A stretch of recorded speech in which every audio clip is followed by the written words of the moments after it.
जम्मू कश्मीर में एक चुनाव हुआ, ऐतिहासिक चुनाव था, और जम्मू कश्मीर के बाशिंदों ने एक स्पष्ट जनादेश दिया कि जम्मू कश्मीर राज्य के लोगों को बहुत बहुत मुबारक कि उन्होंने इस चुनाव में बढ़ चढ़कर हिस्सा लिया और करारा जवाब दिया। आप लोग भी गए, हम लोग भी गए, सब घूम रहे थे। कोई ये नहीं मान सकता कि हरियाणा में इस तरह का अप्रत्याशित नतीजा आएगा। हम सब अचंभित हैं। ये अगर एक लाइन में इसको कहा जाए, Very serious complaints on the process of count 3 districts.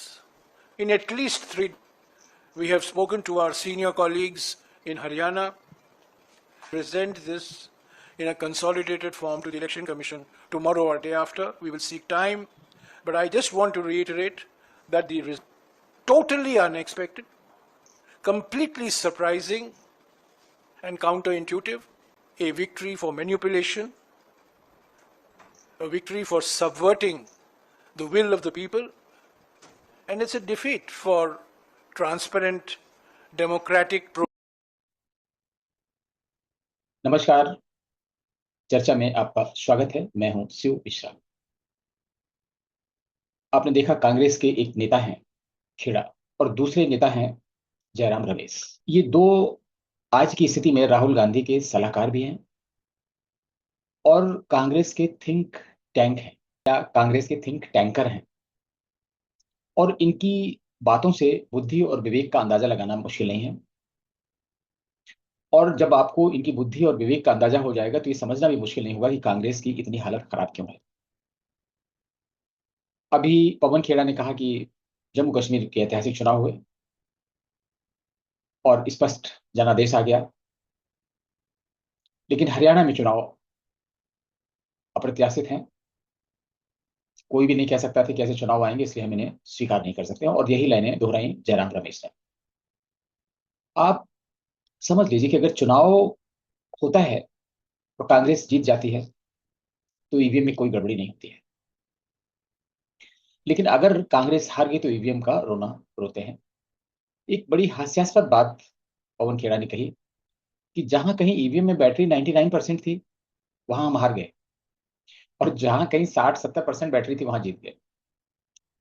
उनको अंदाजा नहीं है कि कांग्रेस पार्टी की बैटरी पूरी तरह से डिस्चार्ज हो रही है, और 99% तो कांग्रेस में बैटरी अगर है तो उन्हें खुश होना चाहिए था कि 99% बैटरी मिल रही है। ये ऐसी चीजें हैं जो उनकी बुद्धि और विवेक पे प्रश्न चिन्ह लगाती हैं। लेकिन सबसे बड़ी बात यह है कि राहुल गांधी जम्मू कश्मीर और हरियाणा के चुनाव के बीच में अमेरिका यात्रा पर गए, और अमेरिका यात्रा पर जाने का मकसद ये नहीं हो सकता कि बहुत बड़े डिग्नेटरी हैं राष्ट्र के, कोई समझौता करने थे अंतर्देशीय। ऐसा भी कुछ नहीं है। दो राष्ट्रों के बीच में कोई समझौता हो रहा हो, किसी ने उनको इन्वाइट किया हो नेता विपक्ष के रूप में, ऐसा भी कुछ नहीं है। तो फिर आखिर ऐसी क्या इंपॉर्टेंस थी इस यात्रा की? इस यात्रा की इंपॉर्टेंस सिर्फ इस हिसाब से देखी जा सकती है कि जिन जिन लोगों से उन्होंने मुलाकात की वो सब ऐसे लोग थे जो बांग्लादेश के तख्ता पलट में शामिल थे, और अमेरिका भी बांग्लादेश में तख्ता पलट का एक अहम किरदार है। और इसलिए राहुल गांधी का ये दौरा बहुत इंपॉर्टेंस रखता है। और दूसरी चीज ये है कि राहुल गांधी को लगता होगा कि अमेरिका से जो बातें कहते हैं वो गांव में बैठे हुए व्यक्ति तक भी सीधे पहुंच जाती हैं। लोग उस पर ज्यादा विश्वास करते हैं, क्योंकि भारत में सब मीडिया गोदी मीडिया है। उनकी बातें ज्यादा जाती नहीं है, उनकी बातों को अतिरंजित अतिरेक करके गलत सेंस में प्रसारित कर दिया जाता है, इसलिए उनकी छवि खराब हो गई है। और इसलिए अमेरिका में गए, जहां जहां कहीं भी उन्होंने भाषण दिए, आपने सुना भारत में जो राष्ट्रवादी लोग हैं, जिनको भारत से प्रेम है, उनका खून उबलता रहा। और हरियाणा भी वीरभूमि है, बहुत सारे लोग सेना में हैं, और जो व्यक्ति सेना में काम करता है उसके परिवार का माहौल देशभक्तिपूर्ण तो होता ही है। चुनिंदा नेताओं को लेकर उन्होंने एक नारा गढ़ दिया था, जय जवान, जय किसान, जय पहलवान। और वो पहलवान ऐसे थे जिनको बहुत दिनों से इस्तेमाल कर रही थी कांग्रेस, और वो उन पहलवानों ने अपना नुकसान तो बहुत किया, देश का नुकसान किया मेडल के रूप में। कांग्रेस ज्वाइन की और किसी तरीके से जीत हासिल करने में विनेश फोगाट तो सफल हो गए, लेकिन कांग्रेस के एक से एक दिग्गज 16 सिटिंग एमएलए हार गए। ये निश्चित रूप से ये रेखांकित करता है कि इसमें कुछ तो गड़बड़ है। और राहुल गांधी जब हरियाणा में प्रचार के लिए जा रहे हैं तो उनके पास आर्थिक, सामाजिक कोई मुद्दा नहीं बचा है। उनके पास सिर्फ एक ही मुद्दा है, जातिगत जनगणना। ऐसा लगता है कि जातिगत जनगणना पूरी हुई और कुछ ऐसा होगा जिससे समाज की सारी बुराइयां दूर हो जाएंगी और इन आरक्षित जातियों में कोई भी समस्या नहीं रहेगी, सब खत्म हो जाएगी।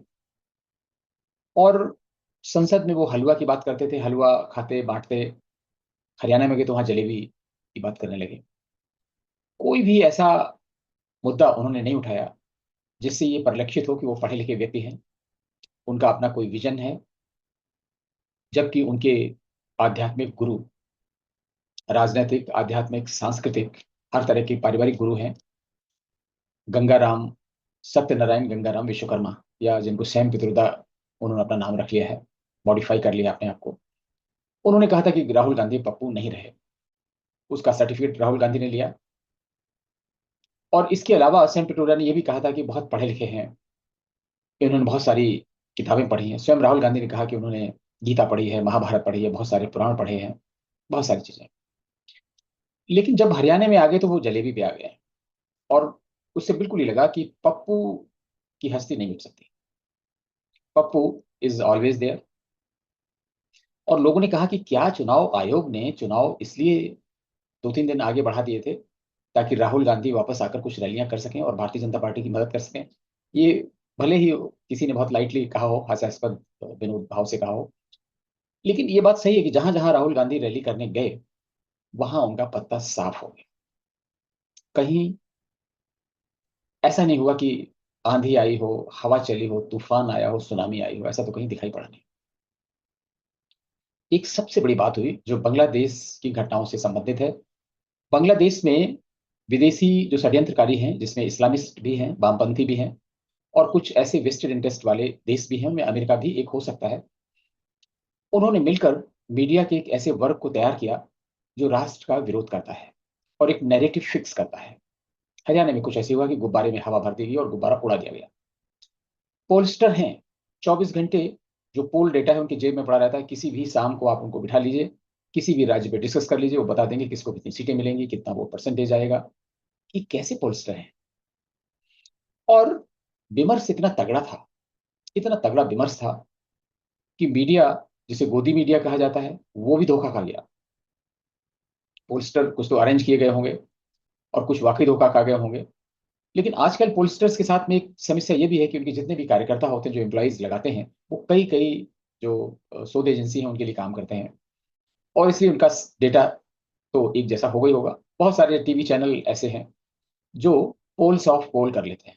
सारे जो पोल्स आए उनका भी एवरेज निकाल लेंगे तो क्या फर्क पड़ेगा, कोई 2 सीट कम देता है, कोई 2 सीट ज्यादा देता है और एवरेज निकाल के रख देते हैं। तो जो एग्जिट पोल, ओपिनियन पोल है, तो बिल्कुल माहौल बन गया हिंदुस्तान में। और अभी हाल ही में लोकसभा के चुनाव हुए जिसमें आ रहा था 400 के पार। उस समय भी कांग्रेस बहुत बेचैन थी और उन्होंने कहा था कि नहीं, कुछ ना कुछ तो गड़बड़ किया जा रहा है।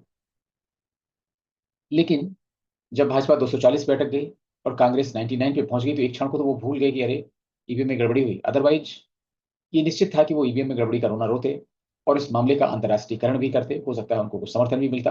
लेकिन बांग्लादेश और भारत में बहुत अंतर है। भारत बांग्लादेश नहीं बन सकता। कम से कम आज की परिस्थिति में तो ये कहा जा सकता है कि हमारी जो सैन्य विकेंद्रीकरण है, जो पुलिसिंग सिस्टम है, जो पैरामिलिट्री फोर्सेज हैं, उनका जो अरेंजमेंट है इतना कॉम्प्लेक्स है कि उसमें कोई भी एक या दो फोर्सेस को अपने पक्ष में करके भी भारत में तख्ता पलट नहीं किया जा सकता। तो इसलिए भारत बांग्लादेश तो बनने से रहा। लेकिन हाँ, नैरेटिव बनाने की उन्होंने कोशिश की और वो जलेबी का जो मुद्दा उन्होंने उठाया तो कांग्रेस की पूरी मीडिया टीम ये तो भूल गई कि कहाँ चुनाव हो रहे हैं, कहाँ पे क्या करना है। वो जलेबी पे उनको डिफेंड करने लगे। यही कांग्रेस की सबसे बड़ी समस्या है। एक मूर्खता को ढकने के लिए तमाम मूर्खताएं करनी पड़ती हैं। एक झूठ को छिपाने के लिए झूठ का अंबार खड़ा करना पड़ता है। राहुल गांधी के पिताजी थे, वो शक्कर की खेती करते थे। उन्होंने कहा था कि किसानों को शक्कर की खेती करनी चाहिए, शक्कर बोनी चाहिए ताकि पैदावार बढ़े और शक्कर की कीमतें कम हो सकें। और राहुल गांधी हैं, वो जलेबी की खेती में लग गए हैं। वो जलेबी फैक्ट्री में बनाएंगे, पूरे ग्लोब में भेजेंगे। जबकि जलेबी का जो ऑनर है दुकान का, उसने कहा साहब ये फैक्ट्री का आइटम नहीं है, ये दुकान में बनता है, इसकी फैक्ट्री नहीं हो सकती। और मेरी दुकान में भी सिर्फ 10-15 कर्मचारी हैं। उन्होंने जो 10,000 कर्मचारी बता दिए वो झूठ है। 10-15 कर्मचारी हैं, मिलके हम 3-4 स्टोर चलाते हैं शहर में, और जहां कहीं डिमांड आती है हम वहां भिजवा देते हैं। और शुद्ध देसी घी की बनी हुई है, इसलिए 10 दिन तक ये रुक जाती है। लेकिन जो तमाम अफवाहें उड़ाई जा रही हैं कि इसको गर्म करके खाइए और रेडी टू ईट, ये सब कुछ अफवाह है। तो आप समझ सकते हैं कि कांग्रेस ने राहुल गांधी की छवि को बनाने के लिए, उनके झूठ को, उनकी मूर्खता को छिपाने के लिए पूरी शक्ति सामर्थ्य लगा दिया और चुनाव तो भूल गए। लेकिन भाजपा तो दूध की जली है। लोकसभा चुनाव में उसके कार्यकर्ता रूठे घर में बैठे रहे, आरएसएस के कार्यकर्ता भी घर से निकले नहीं, ऐसा कहा जाता है, और उत्तर प्रदेश में बहुत दुर्गत हो गई। इससे सीख लेते हुए हरियाणा में बहुत ही कुशल प्रबंधन किया गया, और जो पन्ना प्रमुख हैं उनको न केवल उनको मुस्तैदी से लगाया गया, बल्कि एक उनके लिए मॉनिटर भी लगा दिया गया। कई कई पन्ना प्रमुखों के ऊपर एक मॉनिटर था जो देखता था कि हाँ सब कुछ हो रहा है कि नहीं हो रहा है। ये सब कुछ किया गया, और सारे कील काटे दुरुस्त किए भाजपा ने। इसके अलावा एक और बहुत बड़ा काम किया कि ऐसे लोग जो कांग्रेस को हरा सकते थे, वो भाजपा में थे या पब्लिक में थे, इंडिपेंडेंट थे, उनको इंडियन नेशनल लोक दल या जेजेपी या दूसरी पार्टियों से खड़ा कर दिया, या कुछ नहीं तो निर्दलीय के रूप में खड़ा कर दिया। तो उससे कांग्रेस का वोट कटा, और कांग्रेस तो लड़ रही थी, साथ में आम आदमी पार्टी भी लड़ रही थी, उनका तो किसी समझौता था नहीं। बहुजन समाज पार्टी भी लड़ रही थी, और कांग्रेस पूरा एक समुदाय पे भरोसा करके चल रहा था, जाट समुदाय पे। तो जाट समुदाय के लिए बहुत रोष है हरियाणा में, कई वर्गों में। वो सब लामबंद हो गए, और जो भाजपा को पसंद करते थे उन्होंने तो वोट दिया ही, जो नहीं पसंद करते थे उन्होंने भी जाके वोट दिया। और भाजपा के जो, हर पार्टी में होता है, भाजपा के भी दो तरह के वोटर्स होते हैं। एक तो बहुत मुखर किस्म के होते हैं जो बताते भी हैं कि हमने भाजपा को वोट किया, और जब वोट करने जाते हैं तो दो चार को और को भी ले जाते हैं, साथ में वोट करवा देते हैं। और कुछ ऐसे होते हैं साइलेंट वोटर, जो अगर जरा सी भी नाराजगी हो जाएगी पार्टी के लिए तो वो घर बैठ जाएंगे, वोट देने नहीं जाएंगे।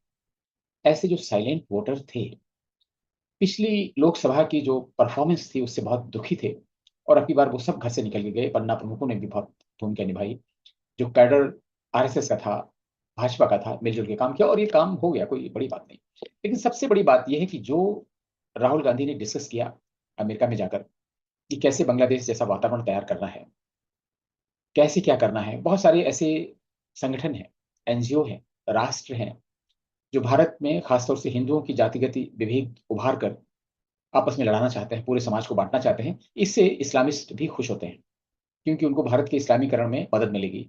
आपने देखा होगा पीएफआई का एजेंडा ही है कि वो दलित और पिछड़ों के एक बड़े वर्ग को अपने साथ मिलाकर राजनीतिक शक्ति भी जुटाएंगे, और अगर राजनीतिक तौर पर सत्ता उनके हाथ में आती है तो उन्हें रक्तपात नहीं करना पड़ेगा, वो भारत को सीधे सीधे इस्लामिक राष्ट्र बना देंगे। यानी जो गजवाई हिंद का प्लान है वो पूरा हो जाएगा। इस पे काम चल रहा है। तो वो भी इनके साथ में है, राहुल गांधी के साथ में। और ऐसे लोग हैं जो सामाजिक ताने बाने के साथ भारत का अर्थतंत्र बिगाड़ना चाहते हैं, ताकि फायदा उठा सकें। आपने देखा होगा कि 2 बार 3 बार शेयर मार्केट को क्रैश करने की कोशिश की गई, क्रैश हुआ भी, और लोगों ने, शॉर्ट सेलर्स ने उसका फायदा भी उठाया। लेकिन भारत की अर्थव्यवस्था काफी बड़ी है, स्टेबल भी है इस समय तो। और सबसे बड़ी चीज है कि रूपी कन्वर्टेबिलिटी नहीं है 100%। बहुत सारे इफ एंड बट्स हैं। तो आज ऐसा नहीं हो सकता कि किसी फॉरेन इन्वेस्टर्स ने पैसा लगाया हुआ है और वो पूरा का पूरा अपना फायदा या सब कुछ कन्वर्ट करके चला जाएगा।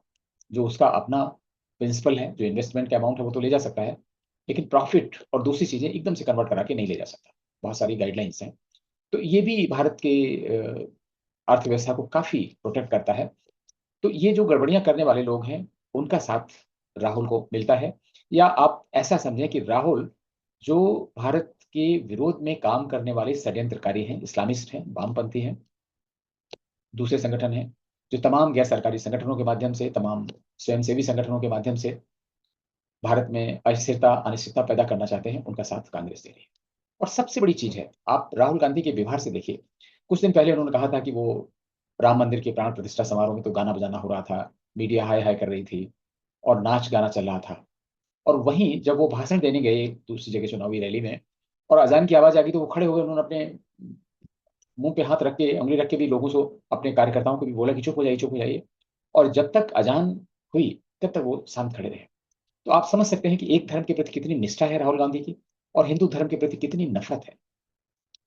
और देश के लिए कांग्रेस ने क्या किया ये बड़ा मुद्दा नहीं है, लेकिन गांधी परिवार ने क्या किया ये बहुत बड़ा मुद्दा है। स्वयं गांधी ने क्या किया ये भी बहुत बड़ा मुद्दा है। आज की जो परिस्थितियां हैं आधुनिक भारत की, वो आधुनिक भारत के तथाकथित निर्माता नेहरू की ही देन है। चाहे वो जम्मू कश्मीर हो, चाहे दूसरे मामले हो। तो आज जब कांग्रेस स्वयं कहती है कि वो मुस्लिम पार्टी है, मुसलमानों की पार्टी है, और उनके लिए जी जान देने की कोशिश कर रही है, देती भी है। आपने देखा होगा केरल में क्या क्या हो रहा है। और जो इतने षड्यंत्रकारी हैं, सनातन के विरोध में, हिंदुओं के विरोध में काम कर रहे हैं, उनको भी राहुल गांधी का, कांग्रेस का साथ मिलता है। ऐसे में हिंदुओं के लिए तो बहुत विचारणीय प्रश्न रहता है, कौन से ऐसे हिंदू हैं जो कांग्रेस को वोट देते हैं, और फिर हिंदू कांग्रेस को वोट क्यों दें। देर से ही जो कुछ हिंदू जाग रहे हैं, कांग्रेस से अलग हो रहे हैं, ये बहुत बड़ी बात है। और हमें लगता है कि आगे आने वाले चुनाव में कांग्रेस को कम से कम हिंदू वोटों से हाथ धोना पड़ेगा। बहुत ही ऐसे लोग हैं जो बिल्कुल निश्चिंत हैं, जिन्हें दीन दुनिया की परवाह नहीं, ऐसे हिंदू भी, सोए हुए हिंदू जो अचानक जागेंगे और उनको वोट दे देंगे। अन्यथा कोई भी हिंदू वोट कांग्रेस को क्यों देगा, क्योंकि हिंदुओं के लिए कांग्रेस क्या कर रही है। तो ऐसे में हरियाणा क्या, सभी जगह हारेंगे। आगे महाराष्ट्र है, महाराष्ट्र में भी हार सकते हैं। फिर लोकसभा के चुनाव जब कभी होगा, लोकसभा के चुनाव भी फिर हारेंगे। तो ये कहना कि अगर हम नहीं जीतेंगे तो हम स्वीकार नहीं करेंगे, अरे भाई आप कौन होते हैं स्वीकार करने वाले। आपके कार्यकर्ता जो शिकायतें भेज रहे हैं आपके पास, उन्होंने क्या निर्वाचन अधिकारी से वहां पर शिकायत की? नहीं की। तो ये सब क्या है, अपने बॉस को खुश करने के लिए, भाई हम हारे तो उसके कारण ये है कि हमको हरा दिया गया। किसी भी ऐसी जगह से शिकायत नहीं मिली जहां कांग्रेस का प्रत्याशी जीता हो, सिर्फ हारे वाली जगहों पे शिकायतें मिली। तो ये सब ऐसी खिसियानी बिल्ली खंबा नोचने वाली बातें हैं। इन पे देश को भी ध्यान नहीं देना चाहिए, और देश काफी हद तक समझ चुका है, और ये भी समझ चुका है कि वंस पप्पू ऑलवेज पप्पू, पप्पू तो पप्पू रहेगा, चाहे कुछ भी हो। और ये पप्पू, हमें लगता है कई बार कि वो मोदी के लिए बहुत बड़ा काम करता है, कांग्रेस के लिए इतना काम नहीं करता जितना मोदी की डायरेक्टली और इनडायरेक्टली सपोर्ट करता है। तो फिर किसी मुद्दे पर आपसे बात होगी, तब तक के लिए आज्ञा दीजिए। नमस्कार। अगर आपने चैनल सब्सक्राइब नहीं किया है तो कृपया सब्सक्राइब करें, वीडियो को लाइक करें और फॉलो करें।